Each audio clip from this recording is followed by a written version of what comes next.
오늘 우리에게 은혜 주실 하나님의 말씀은 잠언 23장 22절부터 25절까지의 말씀을 오늘 나에게 주시는 하나님의 말씀을 함께 우리 새기면서 읽겠습니다.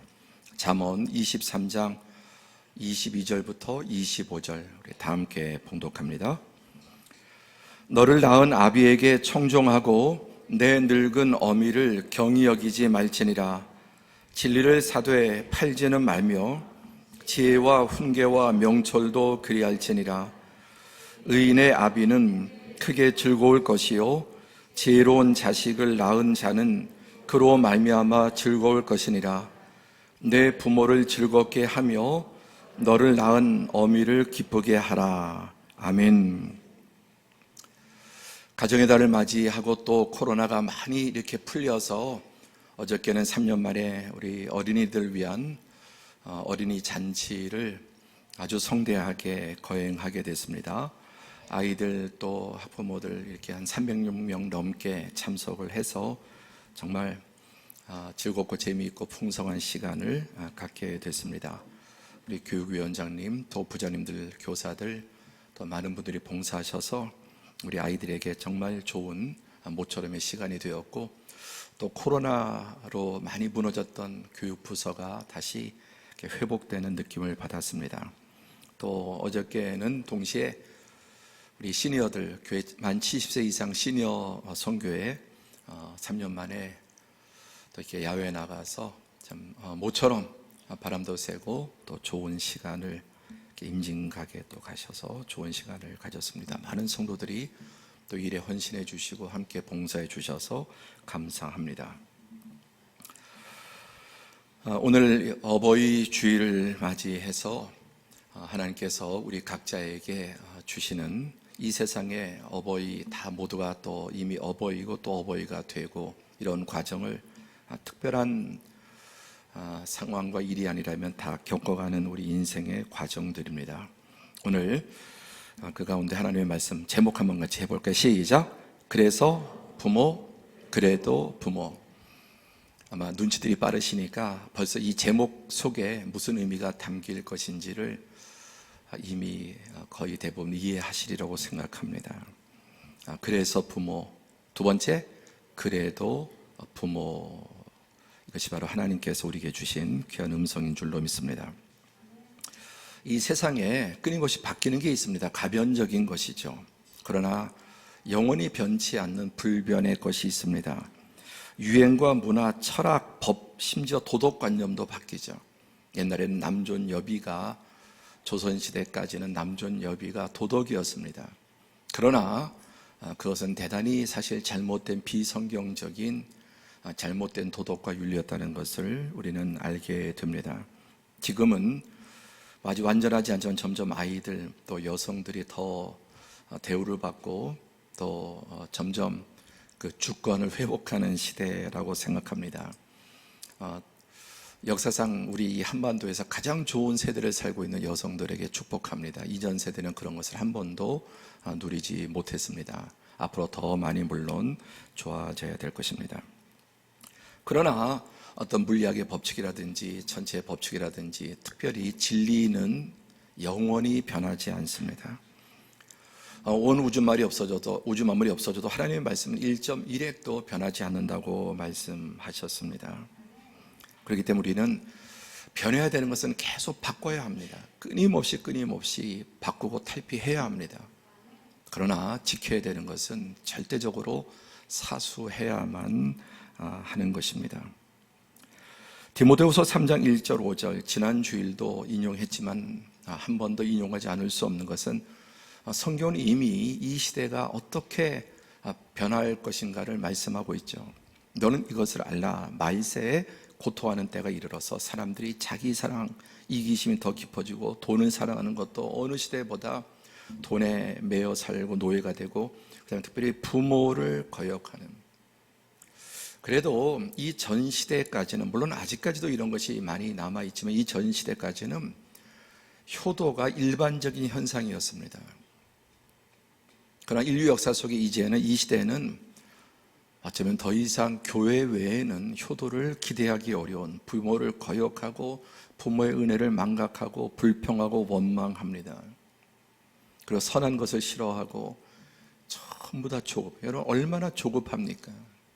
특히 젊은 사람들 조급할수록 오히려 더 문제가 생깁니다. 해결되지 않습니다. 그런데 세상이 광소로 변하니까 내가 처질 것 같아서 정신없이 이 조급함에 끌려갑니다. 그리고 쾌락을 하나님보다 더 사랑합니다. 하나님의 자녀들은 이 같은 자들에게서 돌아서야 합니다. 그런데 돌아서기가 쉽지 않은 게 전체적으로 이 길을 가고 있으니까. 그래서 우리는 이 주일날 다시 돌아설 수 있습니다. 이 시대의 흐름으로부터 돌아서는 은혜가 우리 모두에게 주어지기를 축복합니다. 사람은 사회적인 존재여서 이 세상에 지대한 영향을 받습니다. 우리들도 지금도 받고 있고 특히 우리 자녀들은 더 이 세상에 강한 영향을 받고 있지 않습니까? 이제는 정말 교회가 아니면, 믿음의 가정과 공동체가 아니면은 이 진리를 배울 수 있는 곳이 학교도 되지 않습니다. 학교도 이제는 도덕과 윤리가 동성이라든지 성전환이라든지 이런 것들이 다 이제 혼잡해지고 있습니다. 오히려 그것을 조장하고 또 정당화시키는 논리들을 학교에서 가르칩니다. 우리는 이 시대와 사회가 만드는 사람이 아니라 진리가 빚어가고 진리가 만들어가는 사람, 함께 해보실까요? 성경이 만들어가는 사람. 여러분 그렇게 되고 있으시죠? 네, 그렇게 믿습니다. 이 세상에 물론 풍파가 또 영향력이 강하지만 그럼에도 불구하고 하나님의 살았고 운동력 있는 진리의 말씀들이 여러분을 더 지배하고 만들어가게 될 줄로 믿습니다. 시편, 요즘 시대가 어떻습니까? 이 시대를 한마디로 오직 나만을 위해, 이런 시대이지 않습니까? 오직 나만을 위해 점점점 욜로족, 점점 이런 현상들이 성경이 말씀한 것처럼 자기를 사랑하며 이제는 가족을 위해서도 자식을 위해서도 희생하고 헌신하고 거기에 내 것을 빼앗기고 싶지 않자 시간과 물질과 에너지를 이제는 누구에게도 빼앗기지 않고 그냥 오직 내가 다 그것을 붙잡고 살겠다는 시대입니다. 그래도 이전까지는 인류가 보편적인 가치들을 인정하고 특별한 사람들이 거기에서 벗어났다면 이제는 이게 바뀌어서 보편적인 가치를 특정한 소수만 이제는 붙잡고 전반적으로 보편적인 가치 자체가 무너지는 시대가 지금 이 시대입니다. 시편 11편 3절엔 터가 무너지면 의인이 무엇을 하랴. 터가 무너진다. 이 인생의 인간의 모든 가치 기반이 무너지는 거예요. 정신적인 가치, 영적인 가치, 도덕적인 가치, 그리고 이 모든 세상의 뿌리가 되는 가정의 가치 자체가 무너져서 이미 말씀드린 것처럼 가정이 파괴되고 더 이상 결혼하지 않으려고 하고 결혼해도 자녀를 낳지 않으려고 하고 또 어떻게 결혼해서도 너무 쉽게 포기하고 깨지고 이게 터가 다 무너진 세상의 근본이 무너지는 것이기 때문에 특별히 여러분 어릴 때부터 믿음의 가정에서 본을 보이면서 말씀으로 이런 가치, 잘못된 가치를 싸우고 또 우리는 참된 진리를 심어 주어야 합니다. 오늘 우리는 이번에 또 그 복음의 전함에서 너무나 참 멋진 매달마다 이렇게 멋진 이미지들을 만들어서 우리 가정이 향할 곳을 하나님을 향하면 이 세상을 바라보면 무너지지만 하나님을 향하면 정말 그 가정이 반듯하게 복되게 세워질 줄로 믿습니다. 자, 오늘 이 말씀의 제목이 그래서 부모, 그래도 부모인데 첫 번째, 그래서 부모. 왜 부모를 공경하고 또 효도해야 되는가? 바로 이러한 이유 때문입니다. 20절에 시작. 너를 낳은 아비에게 청종하고 내 늙은 어미를 경히 여기지 말라. 여기에 다른 이유가 있습니까? 너를 낳은 아비에게 청종하고 내 늙은 어미를 경히 여기지 말라. 이 말은 중히 여기라, 무겁게 여기라, 가치 있게 여기라는 것입니다. 이유는 딱 하나, 너를 낳은 아비, 어미. 여기에 다른 조건이 붙어 있지 않습니다. 그냥 너를 낳아준, 내가 이 세상에 태어나게 한 하나님의 아담과 하와 외에는 다 이제 부모를 통해서 이 세상에 생명을 보내셨죠. 함께하죠. 너를 낳은 아비 어미.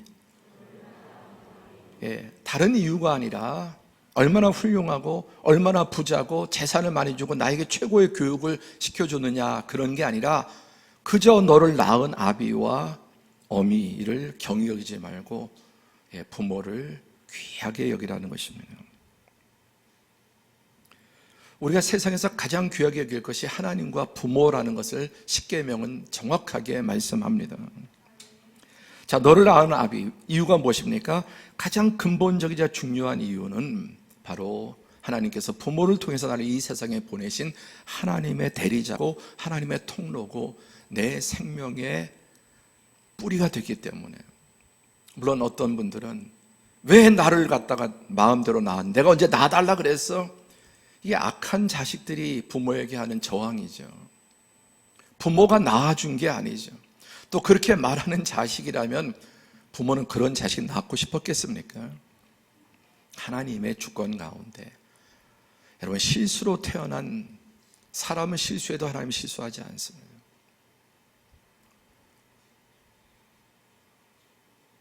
그러니까 하나님께서 부모님을 통해서 이 세상에 나를 보내신, 비록 부모는 실수하고 계획하지 않아도 하나님의 뜻과 계획이 있습니다. 하나님의 대리자입니다. 그래서 부모에게 청종하라, 들을 청자인데 자세히 듣다, 귀담아 듣다. 지금 여러분들이 이 설교를 자세히 귀담아 들으시는 것처럼, 그러니까 가장 귀담아 들어야 되는데 요즘 많은 자녀들이 부모의 말을 가장 귀담아 듣지 않고 짜증을 내고 화를 냅니다. 이 세상에 귀담아 들어야 될 가장 중요한 두 가지가 있다면 하나님의 말씀, 부모의 말씀인데 청종해야 되는데 자세히 귀담아 듣지 않습니다. 그리고 이 사단의 거짓되고 악한 것들을 자세히 귀담아 듣고 다 새겨둬요. 그 다음에 종은 따를 종, 쫓을 종이죠. 부모님의 말씀을 잘 귀담아 듣고 존중하고 그리고 그것을 그대로 따르라는 것입니다. 근데 이 모든 것은 부모를 사랑하고 공경해야만 가능하죠. 부모를 무시하고 부모를 가볍게 여기는데 부모의 말씀이 귀하게 들릴 리가 있겠습니까? 자, 두 번째. 자, 그러면은 여기에 너를 낳은 아비에게 청종하고 내 늙은 어미를 경히 여기지 말지니라. 여러분, 내 늙은 아비와 어미, 많은 경우에 그래도 부모님이 젊고 힘이 있고 돈도 있고 직장도 있고 하면은 부모들을 그렇게 가볍게 여기지 못하죠. 그런데 이제 부모님들이 늙고 힘도 없고 돈도 없고 그때부터 자식들은 부모를 경히 여기고 무시하고 돌아보지 않습니다.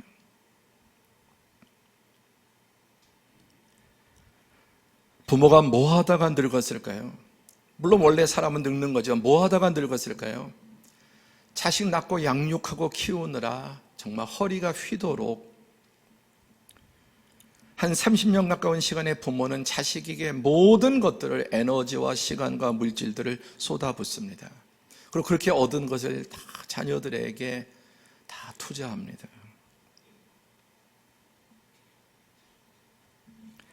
많은 경우 자식만 없었어도, 우리 자식 대학 하나 보내기까지 결혼 빼고 한 5억 정도 드는데 둘이면 10억, 셋이면 10억, 그거 부모가 누리고 쓰고 잘 재테크해서 모았다면은 노후에 얼마나 잘 살 수 있겠습니까? 우리 인생이 90년이라면 30년은 부모 밑에서, 부모 은혜 안에서 살고 30년은 이제 자식들 양육하고 결혼시키기까지 한 60세 가까이 가죠. 그리고 나머지 30년은 빈털터리로 살아갑니다.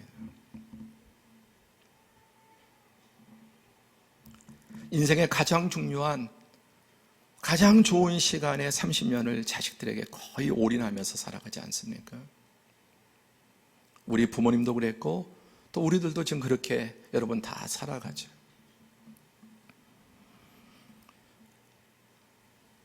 우리나라, 여러분, 이런 모습은 너무나 흔하지 않습니까? 어저께도 봤습니다. 어저께도 시니어 야외 갔다 돌아오는 길에 앞에서 흔하게 볼 수 있는 모습. 왜 이렇게 되었을까요? 왜 이렇게 되었을까요? 자식들의 미래를 위해서 자신의 미래를 많이 놓친 겁니다. 준비하지 못한 겁니다.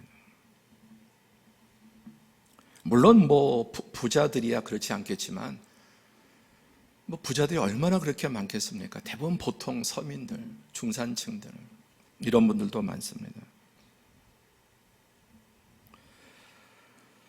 폐지 주는 노인의 절반이 월 10만 원도 못 버는, 날마다 나가서 이렇게 주워도 월 10만 원을 못 벌고 거리에서 얼마나 멸시당합니까? 어저께도 앞에서 이렇게 하다 이게 엎어졌습니다. 몇 개 떨어져서, 그러니까 많은 양은 아니지만 급하게 가야 되는데 그냥 기다려 드리는, 이게 대신 주워 드릴 만큼은 아니어서 그러나 기다려. 그때 빵빵거리고 멸시하고 화내고 무시당한. 왜 이렇게 되었습니까? 우리나라의 현실을 보면 노인 자살률이 OECD 국가 중에 10년 이상 1위를 계속 고수하고 당분간 이게 해결되지 않을 겁니다. 그런데 노인들이 자살을 생각하는 가장 중요한 이유가 경제적인, 한번 돈 때문에. 한 27%가 노인들이 자살을 생각하는 가장 큰 이유가 돈 문제예요. 27%. 노인은 돈으로 사는 거더라고요. 돈으로. 젊었을 때 어떻게든 살 수 있지만 노인은 돈으로 사는. 학교 다니듯이 병원 가야 되고 의원 가야 되고 특별한 분 아니면 골병이 들어있는 거예요. 골병이.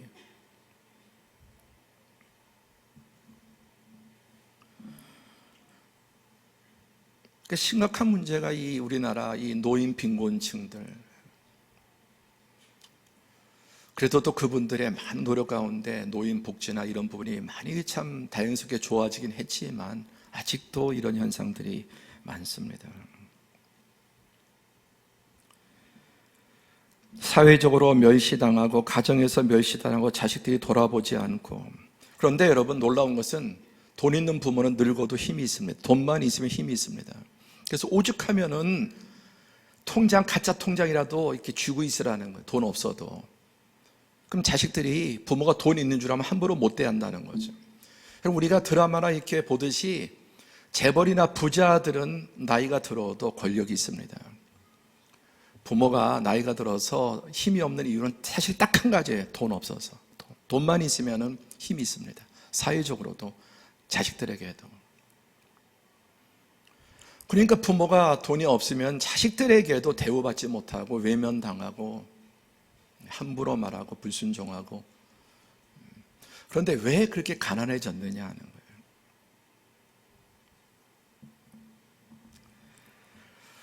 더 중요한 것은 갈라디아서 6장 7절에 스스로 속이지 말라. 하나님은 업신여김을 받지 아니하시나니 사람이 무엇으로 심든지 그대로 거두리라. 그래서 거둘 각오가 되어 있지 않습니까? 난 나중에 자식들 손 벌리지 않고 내가 그냥 알아서 살 거다. 그게 좋은 현상이 아닌 겁니다. 자랑도 아니고 그게 비참한 현실인 거예요. 이제 뻔히 아니까. 여러분, 인생의 90년은 성경은 30년은 부모에 의해서 크고 30년은 자식 키우고 나머지 30년은 자식에 의해서, 물론 사회적인 구조도 다 돼야 되지만 하나님의 기본적인 것은 30년은 부모에 의해서 크고 30년은 자식 키우고 그리고 나머지 30년은 자식들의 존경과 사랑과 또 섬김을 받으며 사는 것이 정상인 사회입니다. 거기에 사회 구조까지 이렇게 만들어 가는 게 가장 이상적이죠. 사람이 무엇으로 심든지 그대로 거두리라. 그대로 다 거두고 앞으로는 점점 더 이런 현상이 심각해질 것입니다.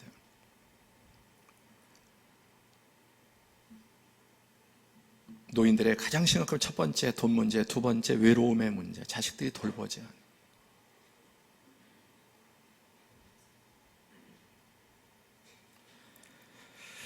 자, 이 모든 것을 떠나서 성경은 에베소서 6장 1절에 다 함께 시작. 자녀들아, 주 안에서 너희 부모에게 순종하라. 왜냐하면 이것이 옳으니라. 성경 원어에 왜냐하면이라고 하는 게 들어있습니다.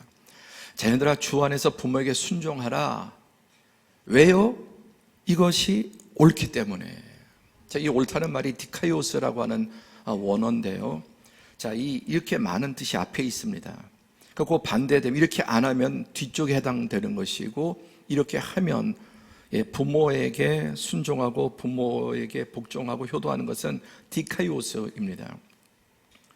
그럼 제가 좋은 쪽을 할 테니까 여러분 안 좋은 쪽을 좀 하면서 새기시기 바랍니다. 자, 의로운, 정당한, 올바른, 정의로운, 공정한, 정상적인, 정직한, 선한, 바른, 경건한, 복된, 이 디카이오스라, 이것이 옳다는 말씀이 이런 의미들을 가지고 있는데, 이렇게 하지 않으면 불의하고 부당하고 틀리고 불공정하고 비정상적이고 거짓되고 악하고 구분, 그리고 불신적인, 그리고 이것은 자기에게 화가 되는 일이라고 말씀합니다. 그래서 부모인 겁니다. 그래서 부모. 왜 부모에게 효도를 해야 되느냐? 이제 그런 오해가 없겠지만, 과거에 기독교는 불신의 종교예요. 불효의 종교다. 천부당 만부당. 이 세상에 기독교만큼 효도를 강조하는 종교가 없습니다. 하나님 다음에는 부모예요. 그리고 하나님과 부모를 함께 놓을 정도로. 그래서 부모입니다. 자, 출애굽기 20장 3절에서 12절 10계명에 제1계명이 나 외에 다른 신들을 내게 두지 말라. 나를 사랑하고 내 계명을 지키는 자에게는 몇 대까지? 천대까지 은혜를 베푸신다. 하나님 아버지를 경외하고 사랑하고 하나님 아버지를 잘 섬기는 영적인 효자는 천대까지 은혜를 베푸시고, 이건 영혼을 의미합니다. 그 다음에 12절 인간에게 첫 계명 시작. 내 부모를 공경하라. 그리하면 내 하나님 여호와가 내게 준 땅에서 내 생명이 길리라. 하나님 아버지, 육신의 아버지, 어머니, 부모님. 그래서 부모님 잘 효도하면, 공경하면 하나님이 준 땅에서 내가 생명이 길리라, 장수와 복을 누린다고 말씀하셨습니다. 그래서 부모입니다. 조건이 붙지 않아요. 부모를 어떨 때 공경하고 어떨 때는 부모를 경히 여겨야 되는지에 조건 없이 그냥 부모라고 하는 것 하나, 하나님이 세우신, 하나님이 만드신 그 원리, 그 뜻 때문에, 그래서 부모입니다. 오늘 본문 24절에 의인의 아비는 크게 즐거울 것이요 지혜로운 자식을 낳은 자는 그로 말미암아 즐거울 것이니라. 내 부모를 즐겁게 하며 너를 낳은 어미를 기쁘게 하라. 여러분 어떻습니까? 좋은 자녀를 낳은, 의로운 자녀를 낳은 자, 이 디카이오스 하는 자녀를 낳으면 크게 즐겁고 행복합니다. 그러나 어리석은 이 안티 디카이오스, 이 지혜롭지 못하고 올바르지 못한 자식을 낳으면 어떻습니까? 큰 고통이 자식으로 인해서, 인간이 겪는 가장 큰 고통이 자식 때문에 겪는 고통이지 않습니까? 그래서 의인의 아비는 크게 즐겁고 지혜로운 자식을 낳은 자는 그로 말미암아 즐거운 인생, 행복한 인생이 됩니다. 그렇다면 여러분의 부모님은 여러분 때문에 여러분 크게 즐겁고 행복하시고, 사회적으로 크게 성공하고 출세하고 돈을 엄청 벌어서 하지 않더라도 자식은 많이 주어도 당연한 줄 여기는 경우가 많죠. 많이 주어도. 그런데 부모는 조금만 해도 감동하고 기뻐합니다. 이게 부모와 자식의 차이예요. 그래서 웬만한 건 다 그런 줄 알아요. 이번에 책을 하나 소개했는데 좀 품절해서 안타까운데 가족이니까 그렇게 말해도 되는 줄 알았다. 제목이 그렇습니다. 부모는 그렇게 말해도 되는 줄 알고 어디 가서도 그렇게 말 못하는데 부모에게 함부로 말하고, 부모에겐 조금만 성의를 더해도 기뻐할 수 있는데, 자식은 모든 걸 주어도 별로 감사한 줄 모르고 부모는 조금만 해도 기뻐하고 감사하는데 그걸 잘 못합니다. 다시 묻습니다. 여러분의 부모님은 여러분 때문에 기쁘고 즐겁고 행복하십니까? 성경은 내 부모를 즐겁게 하고 너를 낳은 어미를 기쁘게 하라. 이것이 옳고 이것이 복되다고 말씀합니다. 자, 두 번째, 그래도 부모. 그래도 부모. 20일에 보니까 너를 낳은 아비에게 청종하고 내 늙은 어미를 경히 여기지 말라 그래. 초점은 부모였습니다. 그래서 너를 낳은 아비, 어미. 그런데 24절로 넘어가면은 초점이 자식에게로 바뀝니다. 의인의 아비는 크게 즐거울 것이고 지혜로운 자식. 그래서 이제 부모 문제에 대해서는 그래서 무조건 부모를 공경해야 된다 하지만 두 번째는 이제 그래도 부모라고 하는 것은 자식에 따라서. 그래서 의인의 아비, 자식이 의롭고 자식이 지혜로우면은 크게 즐겁고 또 그러면 즐거울 것이라고 말씀합니다. 대부분의 부모님은 전반적으로 다 인간이잖아요. 다 인간이니까 약점도 있고 단점도 있지만 전반적으로 부모님들은 그래도 훌륭합니다.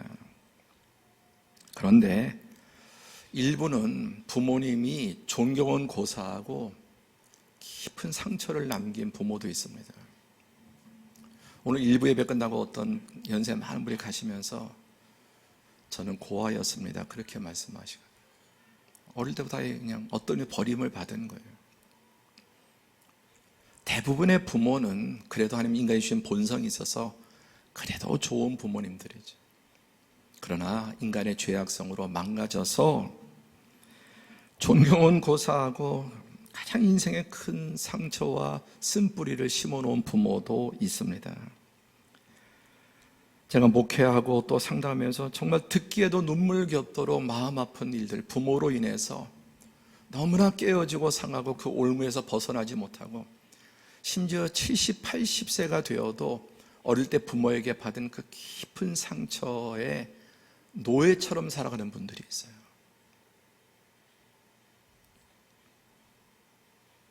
계속 그 쓴뿌리가 알게 모르게 자기의 인생과 또 대인관계와 사회생활, 신앙에도 영향을 미칩니다.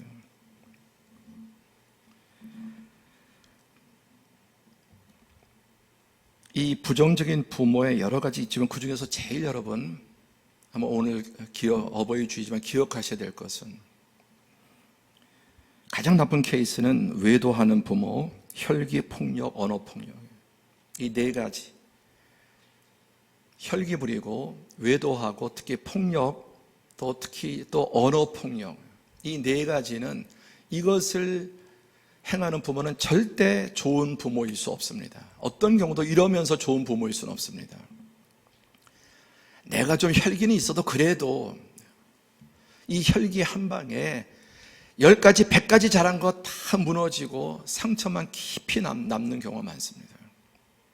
그런데 많은 부모들이 자녀에게 씻지 못할 그런 상처와 또 어떤 열등감과 대인관계를 망가뜨리고 전혀 자기 한 것만 내가 지금까지 누굴 위해 살았는데 아무리 헌신하고 희생해도 이 혈기 몇 번 제대로 부리고 폭력 쓰면은 절대 좋은 남편, 좋은 부모 불가능합니다.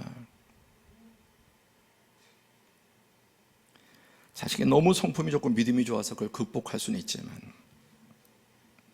제가 지금까지 목회하고 상담 서적을 보고 성도를 대하면서 이 부모로부터 받은 상처가 정말 심각하다는 것을 늘 느끼고 있습니다. 또 교회 안에 그런 분들이 많이 있습니다.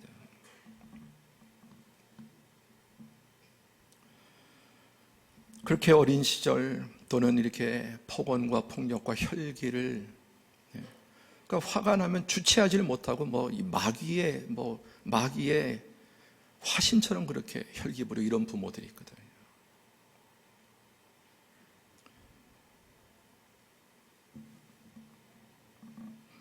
그런데도 불구하고 자신이 꽤 좋은 부모인 줄 아는 그리고 자녀들에게 그게 더 미치겠다는 거죠. 그런데도 자기가 좋은 부모라고 생각하는 거예요. 장년표 지금까지 목회하면서 가장 반향이 컸던 주제였던 것 같습니다. 풀어놓아 자유케 하라. 왜냐? 너무너무 많이 묶여 있는 건데 그 중에 출발이 부모로부터 묶이면은 그 참 풀어내기 어렵습니다. 가정에서부터 매이고 묶이지 않아요. 다른 말로 쓴뿌리와 상처가 없어야 되는데 정말 작년에 많은 분들이 이 풀어놓아 자유케 되고 여러분 계속해서 이걸 가지고 이제 기도하셔야 돼요. 이미 부모님이 돌아가셨다면, 살아계시다면 부모님도 풀고, 우리 한국 남자들이 또 연세만은 못하지만 무릎 꿇고라도 자식한테, 아내한테 잘못했다고 해야 돼요. 오늘 역시 일부 예배 끝나고 어떤 70 넘으신 분이 말씀을 듣고 아내한테 무릎 꿇고 잘못했다. 죽음 죽었지 못할 일인데 하나님 말씀 듣고 아내에게 무릎 꿇고, 그래서 그 아내가 목사님 너무너무 행복해. 이제 70이 넘었어요. 하나님 말씀이 아니면 풀어내기가 어렵습니다.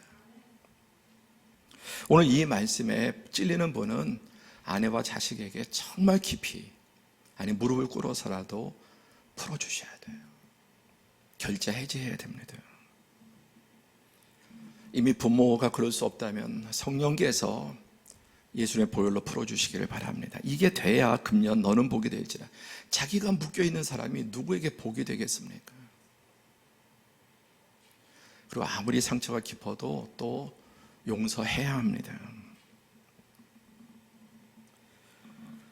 제가 몇 해 전에 그러면서 저도 이 마음속에 감사한 건 너무너무 감사한데 뭔가 이렇게 응어리 같은 게 늘 이렇게 있는 거예요. 뭔가 무겁고 여러 가지 요인이 있겠죠.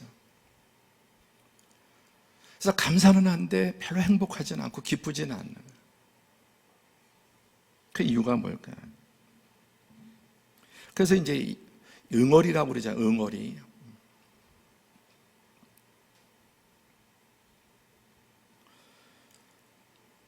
저는 우리 사남매 형제들은 아버님에 대해서는 전적인 존경을 가지고 있는데, 이 어머님에 대해서는 존경하는 부분도 있지만 좀 상처가 다 뭐냐면 혈기가 있어요. 경상도분에. 그러니까 정말 자식을 위해서 목숨까지 바칠 수 있는 분이었지만 어머니 좀 혈기가 강하면 집에서만, 교회에서 못하니까, 교회에서는 목회에서 못하니까 그 혈기를 집에서 좀 이렇게 자식들에게. 그러니까 어릴 때는 안 그랬는데 자라면서, 그때는 몰라, 나이가 들면서 이게 암덩이처럼 자라더라고요. 없어지는 게 아니라. 어느 순간 보니까 어머니에게 말하는 게 가시가 늘 들어요. 농담 속에도 어머니를 찌르고. 왜 이럴까? 그 상처가 이제. 내가 하나님의 말씀을 전하고 가르치는 목사인데 이렇게 해서 되겠는가? 성령께서 깨닫게 해주시고. 그러면서 이제 어머니의 장점에 대해서, 은혜에 대해서 계속 생각해요. 그전에는 그렇게 좋은 점도 많고 정말 장점이 많은데 상처받은 그 부분에 대해서 매여있는, 마귀가 거기다 매는 겁니다. 근데 의도적으로 계속해서 어머니의 장점, 어머니가 얼마나 훌륭하신 분인지를 생각해 보니까, 첫째, 우리 외할아버지 알코올 중독자였고 첩도 두었고 폭력과 폭언, 때려 부수고 다 집안을. 그러니까 어머니 그 오남매 중에 하나도 공부를 제대로 안 해요. 완전히 타락하고 방탕해서 알코올 중독. 제가 외할아버지를 딱 한 번 봤거든요. 딱 한 번. 각인데 지금도 정확하게 전혀 안 흐려지는데 술 취한 호랑이에요. 술 취한 호랑이. 얼마나 무서운지 몰라요. 저는 딱 한 번 봐도 그게 각인되어 있는데 어머니는 평생을 그 외할아버지 밑에서 폭력, 구타, 폭언, 술 취함, 그 다음에 거기다가 또 첩까지 두고. 그렇게 생각하면 정말 하나님의 은혜고 위대한 분. 그래서 좋은 가정에서 제대로 교육받았으면 아마 장관도 하셨을 것 같아요. 우리 어머니는. 너무 어머니가 불쌍한 피해자인 거예요.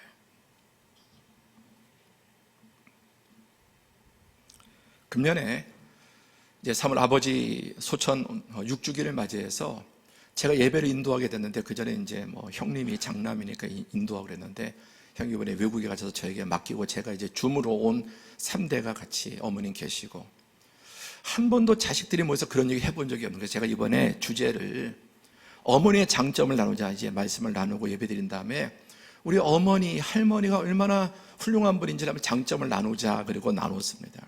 그러니까 1시간 이상 쫙 나오잖아요.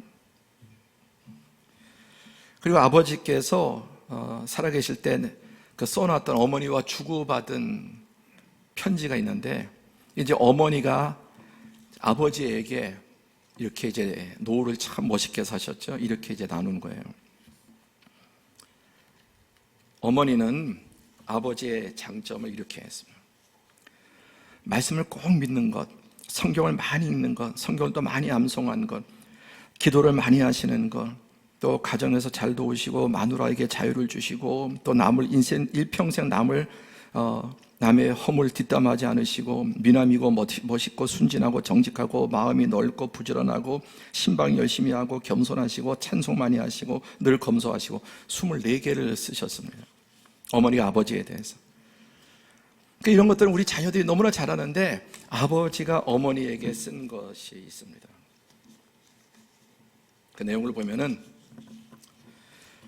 항상 명랑한 모습으로 사는 것, 눈물로 기도하고 생활한 것, 병들고 아무것도 없는 청년에게 신앙 하나 보고 결혼하여 평생 남편을 잘 섬긴 것, 남편이 여러 차례 절망스러운 질병으로 누웠으나 낙심하지 않고 사랑과 인내로 돌본 것, 모든 사람에게 웃음과 친절함으로 대한 것, 유머가 많아서 항상 사람들을 웃기는 것, 불화 중에 있는 사람들을 화목시키는 일을 열심히 한 것, 또 영혼을 위해 눈물 흘리며 기도하고 전도를 열심히 한 것, 열심히 기도할 때는 죽을 지경까지 간절히 기도한 것, 어려서부터 교회를 사랑한 일이 특심한 것, 친히 손으로 수고하여 대접하기를 좋아하고 선교사와 하나님의 사람들을 극진히 대접한 것, 가정생활에 늘 검소한 것, 그리고 헌금을 아낌없이 많이 드리고 남에게 주고 베푼 것만 26가지를 쓰셨어요. 그리고 저도 이렇게 관점을 생각해 보니까 정말 어머니의 장점이 너무너무 많은데 그건 거의 그냥 묻어두고 어릴 때 두드려 맞은 거, 매 맞은 거, 또 좀 혈기 부리신 거, 그것도 이제 신앙이 나이가 드시면서 없어지셨지만, 그래서 다 함께 이렇게 나누면서 어머니 돌아가시기 전에 우리 자식들이 이렇게 그룹 보니까 여러분 놀라운 게, 만약 저에게 좋은 장점이다, 그 중에 90%는 어머니에게서 온 거더라고요. 아버지보다 어머니에게서. 이 관점을 잘 갖는 게 얼마나 중요한지 모르는 거예요.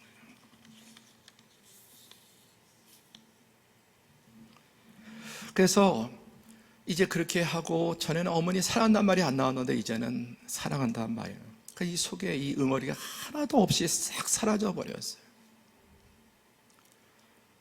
제 안에 있는 뭔가 묶이고 눌려있던 것, 응어리 중에 많은 부분들이 과장된 어머니에 대한 상처가 있었던 것 같아요. 완전히 없어져 버렸어요. 그리고 평안과 기쁨이 가득한, 행복한 거예요.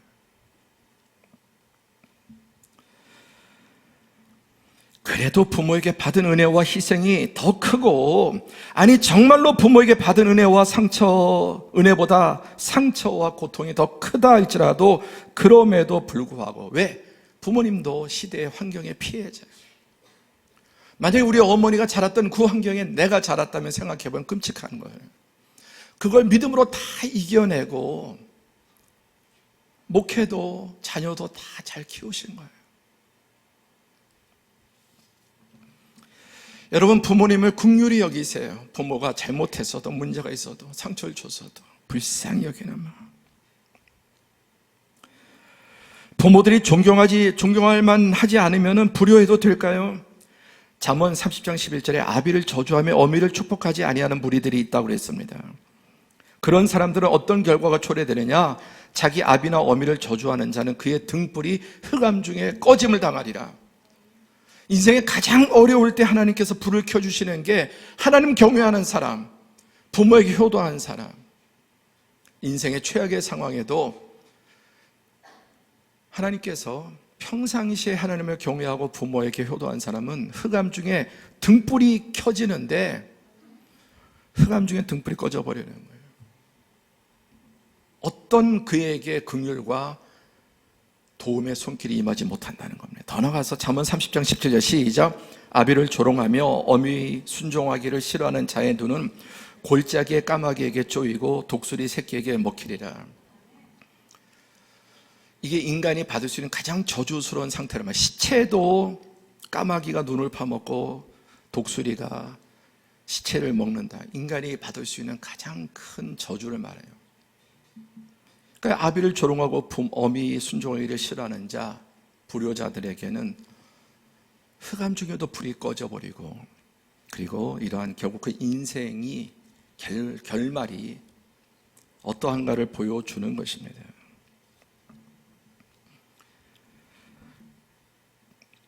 여러분, 정말 여러분의 상처를 치유할 수 있고 이거 쏟아내기는 해야 됩니다. 쏟아내야 되는데 어디서나 막 쏟아내면 안 돼요. 정말 믿을 수 있는 상담자나 이것을 함께 기도하고 아파할 수 있는 신앙의 공동체에서는 부모의 단점을 나가서 말하면 안 됩니다. 그건 대단히 어리석고 죄를 짓는 일이에요. 그리고 담아둬도 해결이 안 돼요. 기도하면서 정말 믿을 수 있는, 신뢰할 수 있는, 아까 말씀 저에게 와서 아무데도 말할 수 없어요. 펑펑 울면서, 어떤 경우는 60이 넘은 건장한 남성도 통곡을 하면서 부모 때 어릴 때 받은 상처 때문에 평생 그걸 해소하지 못해요. 그러고 난 다음에 완전히 해결이 돼요. 그 가정의 문제가. 매년 또 한 번도 더 이상 싸우지 않았다. 그러니까 정말 신뢰할 수 있는 그 믿음의 환경 속에서 이런 응어리를 토해낼 필요가 있고, 또 여러분 공동체 셀에서 서로 함께 기도하고 아파하고 울어주고 조심스럽게 할 수 있지만, 나가서 입을 열면 부모 원망하고 부모에게 상처 입은 거 말하는 것은 절대로 지혜롭고 옳은 일이 아닙니다.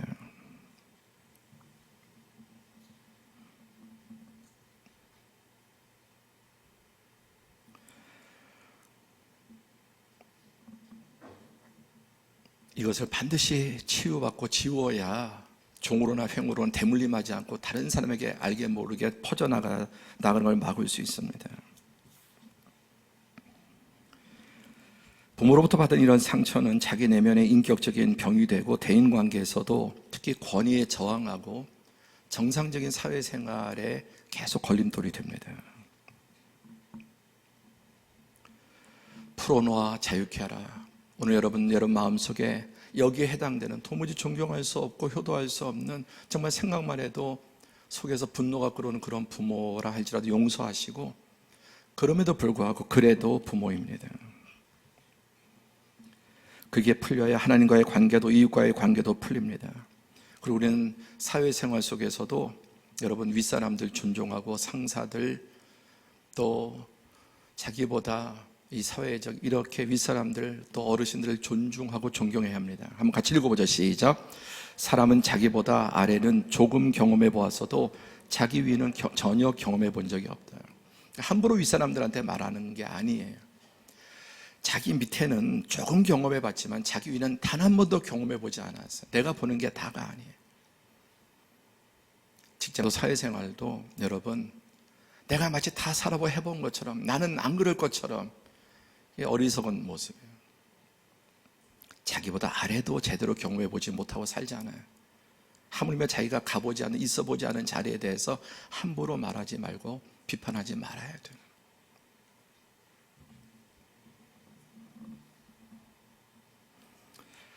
부모 공경에는 조건이 없고 약속만 있습니다. 시작.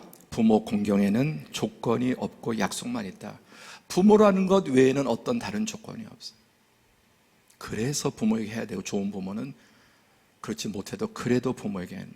그래서 22절에 너를 낳은 아비에게 청종하고 내 늙은 어미를 경히 여기지 말라. 어떤 조건이 없잖아요. 낳았다는 것, 그분이 나의 부모라고 하는 그 사실만 가지고도.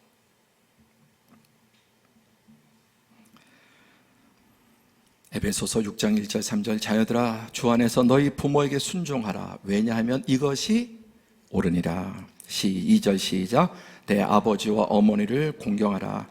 이것은 약속 있는 첫 계명이니 이로써 내가 잘되고 땅에서 장수하리라. 다른 10계명 중에 다른 데는 조건이 아무도 없어요. 그냥 명령만 있어요. 그런데 하나님에 대해서는 천대까지 은혜를 주시고, 부모님에게는 이 땅에서 장수하고 복될 약속이 있습니다. 약속이 있는 유일한 계명, 하나님 아버지 육신의 부모님이에요. 왜 그렇게 되냐? 이로써 내가 잘되고 땅에서 장수, 이 땅에서 진정한 하나님의 복과 은혜를 누리게 되는 것입니다. 말씀 좀 정리해 보면은, 저도 이제 삼남 일녀고 제가 목회하면서 사회나 여러 가지 이렇게 좀 많은 성도들도 대하고 이렇게 보지 않습니까? 이렇게 보니까 얻은 결론입니다. 딸들은 전반적으로 부모에게 잘하는 편이에요. 딸인데도 부모에게 못하면 그 딸은 진짜 개딸입니다. 딸은 전반적으로 부모들에게 잘해요. 우리 삼남 일녀 중에도 누님이 제일 잘해요, 부모님에게. 하나님 그 딸들에게, 여성에게 주신 특징인 것 같아요. 성도들 가운데 아들 자랑하는 경우 별로 못 봤습니다. 대부분 딸 자랑이에요, 딸. 요 몇 주에도 이렇게 어르신들 만나면서 딸, 하나만 집안에 딸만 잘 있어도 그게 딸 자랑하는데 아들 자랑하는 분들이 없습니다. 그래서 저의 길지 않지만 인생과 목회와 성경과 이런 것들을 총망라해서 정리해 봤습니다. 문제는 아들들이다. 아들들이 부모에게 잘 못하는 이유는 원래 아들들은 대부분 그렇다. 그런데 며느리 때문에 더 그렇다. 별로 못하는 놈들이 장가 가면 더 못해. 왜? 며느리 때문에.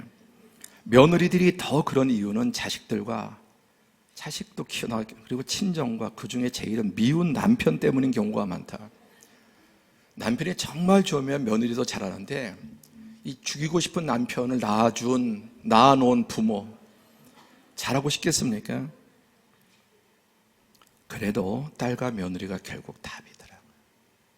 인간은 결국 여자가 답이에요. 아이고 목사님 여자들에게 다 그침을 천만에. 이게 정말 하나님 말씀이에요. 제가 살아봐도 우리 가정을 봐도 성도의 가정을 봐도 성경을 봐도 결국 딸과 며느리가 답이에요. 인간은 결국 남자는 문제고 여자는 답이다. 창세기 2장 18절에 하나님이 아담을 지어놓고 내가 그를 위하여 돕는 배필을 지어. 그를 위하여 돕는 배필을. 하나님께서 남자를 지어놓으시고 돕는 배필을 주셔서 문제가 있어도 다. 저도 제 인생 보면 하나님과 부모님 다음에는 아내더라고요. 잠언은 31장까지 있는데 1장에 여호와를 경외하는 게 지식의 근본이고 두 번째는 부모를 공경하는 거예요. 그럼 지식의 종결이 뭔지 아세요?